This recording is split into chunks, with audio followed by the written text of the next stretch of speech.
Well, joining us now is SABC Group Executive for News and Current Affairs, Moshoeshoe Monare, for right of reply. Thank you so much, Moshoeshoe, for your time this afternoon. So I want to actually start there with the presidency's, announcement. The presidency earlier today essentially saying that you didn't want to essentially subject yourself to the, entire process of the vetting process when you joined the SABC. And I want to get this right, saying that due to your aversion of the polygraph test. So give us then your, version of events leading up to, that phone call that you supposedly received from the senior official of the SSA. Yeah, look, it's unfortunate. I did not really want to use our platforms to be responding to the presidency because I think it's an issue that could have been resolved easily.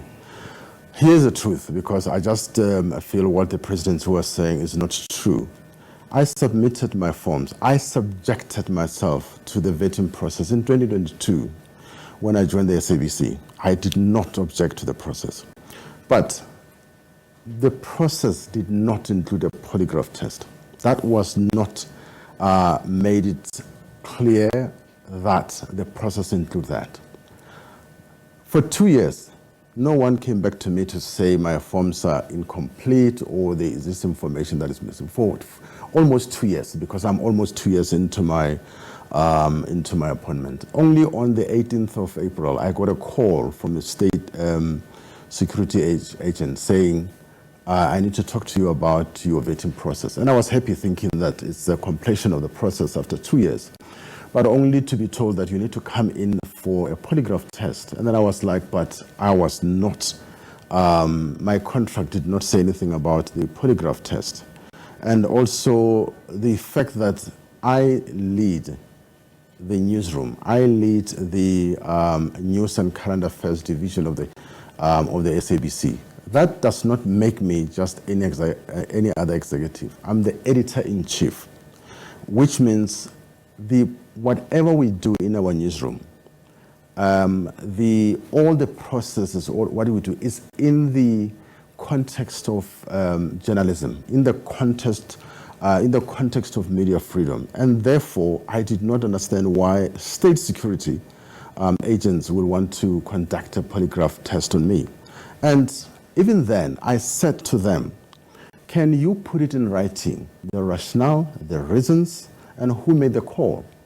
The supervisor of that agent called me to say, look, the client, not us as state security, make that kind of call. It's not us who. And I said, who is the client? I'm still waiting for that answer to say, who's the client who make that call that I need to be? And it's not true that everyone is subjected to polygraph tests. I mean, the person who employed me at the CEO level and some of my senior colleagues were not subjected to polygraph tests. Hence, I'm saying that what I'm requesting is that give me the reasons. And I agree with Mr. Magwenya that we live in a constitutional democracy in which any decision by any agency needs to be explained. You cannot make an arbitrary decision and expect me to be subjected to that. To say, give me the reasons. Who made the decision? And that's all what I want to know. Now, your version is, of course, very, concerning, given what we heard earlier from the presidency. And, of course, Mr. Magwenya was also very pressed to say that the presidency has denied any reports of, targeting you specifically. Do you feel, after what you've just told us now, that you are, in fact, being targeted?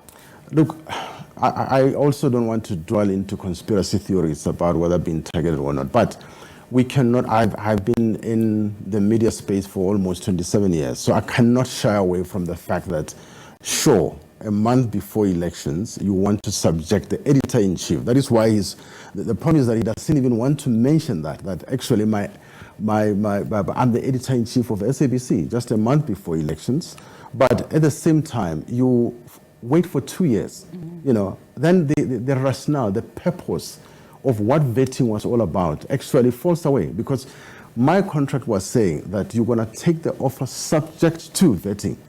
I submitted my forms 2022. I never heard from anyone until 2024, April 18. So, like I said, I don't want to make assumptions based on conspiracies, but it just really feels strange to say you want an editor-in-chief to be subjected to this level, with this level of vetting, whereas people above me, who are senior to me, were not subjected to Just that. on that point of other senior members being vetted, he did say that your predecessor, you know, the GE of News and Current Affairs was also subjected, who's now subjected to vetting, yes. To vetting, yes. Which I've agreed to. And also the group CEO.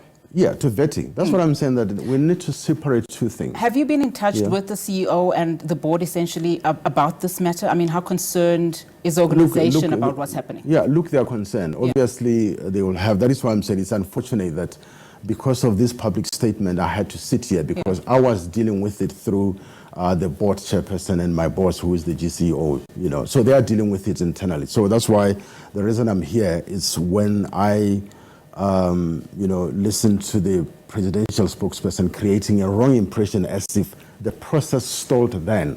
You know, for 2 years, I've never heard from the state security agency until 2 weeks ago on the 18th of April. Other media groups have spoken out, of course, they're concerned, raising their concerns, especially because of the time in which we're in, including, of course, SANEF and the Media Monitoring Africa, saying that this is fundamentally, it undermines, freedom of the press, it undermines the principles of the media and editorial independence, especially given your role. How crucial is it during this time for you and, of course, the journalists that work within the SABC to, be sacrosanct in terms of the information that they give out to the public and remain, committed to a free press? Yeah. Look, I agree with them in a sense that we operate as News and Current Affairs of SABC. We operate in an environment which really requires maximum media freedom in a sense that it cannot be hindered by anyone, including state security. And having said that, it does not necessarily mean I cannot follow the processes, the recruitment processes of SABC, which include vetting as the group executive, which I have done that. But to me is that if you are now saying that I'm editor-in-chief, then I must subject you to polygraphy. Polygraph test. All I'm asking is that explain, give reasons, make sure that the person that you are subjecting that to must understand the purpose and the rationale. That's all I'm asking. And I've asked the state security on a Monday ago to explain to me. I'm still waiting. Hence, I'm shocked that Mr. Magwenya decided to come to the platform and say, I've stalled the process. I'm waiting to say, because South Africa is a constitutional democracy. You cannot make arbitrary decisions. When you exercise public power, you need to explain that power. You need to account for that power. And it's for us, especially journalists, who really are responsible for making people accountable for that power. All I'm saying is that I'm not special. I don't want to be treated, be given some privileged treatment.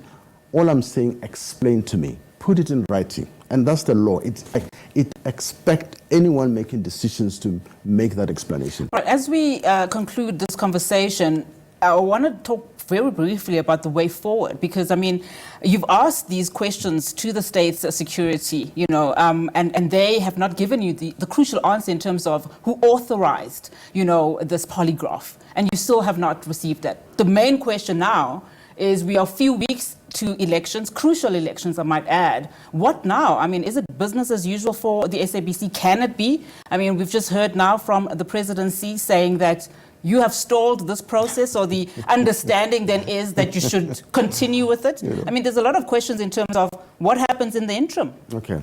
From my point of view, I just want to do my job. And my job is to make sure that the millions of South Africans are informed, and to ensure that the principles of SABC News, which is independent and impartial, are adhered to.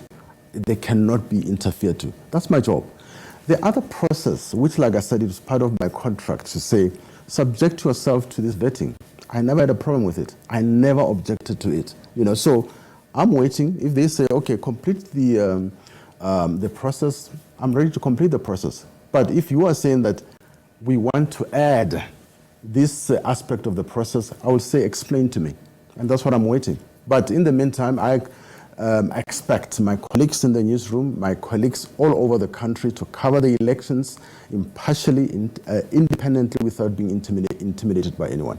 All right, Mr. Monare, thank you so much for It's your a pleasure. time. Of course, that was the Group Executive of News and Current Affairs right here at the SABC, Mr. Moshoeshoe Monare, just giving us his right of response. Of course, this follows the Presidency having denied reports that he is being targeted ahead of the crucial 2024 national and general elections, ahead, of course, of that polygraphy test that the State Security Agency insists that he has to take and that he did not take in 2022 when he was employed.